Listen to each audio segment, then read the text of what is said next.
in order to be as proactive and just careful, we all went out there together as a team, okay? And then we all basically said, we're gonna do a residency in San Antonio for 30 days. 30 shows in 30 days. And on the last day, we'll record a new special. This way it gives me a chance to start performing again because it'd been over a year since I touched the stage. And so we get there and they gave me the option. Do you wanna stay in a house or do you wanna stay in a hotel? And I said, well, I've never lived in Texas before, so let's see what a house feels like. So they got us like this fancy Airbnb, and basically, it was Martin, Alfred, my friend Rick, myself. It was like 4 of us. It was like the Mexican version of the real world, okay? So we're all in this big house together. Everyone gets their own room. And so, of course, I get the big room because it's me. And, look at me. No, yes. So I open up the door, I turn on the light, click. And I'm like, this is a beautiful room. Wow, look how big it is. And then I notice there's a hole in the wall. And I said, that's weird. So I get really close to the wall. And when I got close, I realized it's not a hole, it's a big ass roach. And let me tell you, I am not exaggerating when I tell you that cuca was this big. That roach was this big.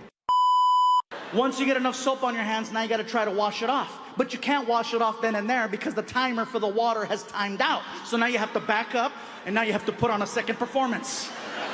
Now it's a race to get that soap off your hands. Once you get the soap off your hands, now you gotta try to dry your hands. Some places still give you a towel, some places give you paper towels. Some take the paper towels and they put them in a box on the wall with another sensor. And there you are. 3 inches of paper. 3 inches, Chicago. You can't do anything with 3 inches. Ask any woman, they'll tell you.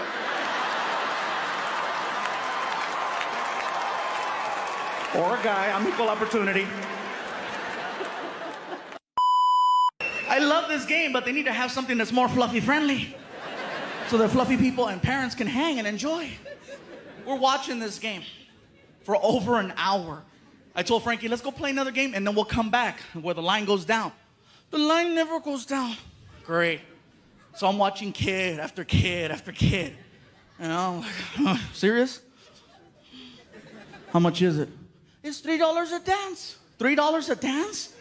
And then I thought about it. Well, I paid $20 2 nights ago, so I guess $3 isn't that bad. Now that I think about it. Some of you are clapping, some are like, I don't get it. Yeah, whatever. Anyway. Even though I thought I was grown, I wasn't. I wasn't grown. I got upset that he pulled me aside. He goes, can I give you some advice? I'm like, who does this guy think he is to try to give me advice? I'm funnier than him. That's what I thought, because at the age of 21, I was a punk. I really was. And so, I don't know what got into me where I said, sure, I'll hear you out. And I just stood there. And he said, listen, you're really likable on stage. And that's rare. I'm going to give you a little bit of advice. If you cut all the cussing out of your show and start taking the filthy material out, I think you're going to have a long career ahead of you. And I know I said take the cussing out, and I said the F word twice tonight. Technically, 3 times. I said it 3 times. But I'm being mindful of it. I'm keeping count. It's not every other word. Plus, we're in a casino. Okay? No one loses their ass and says, aw, shucks. No. I heard some of you cussing before the show. When the fuck is this gonna start?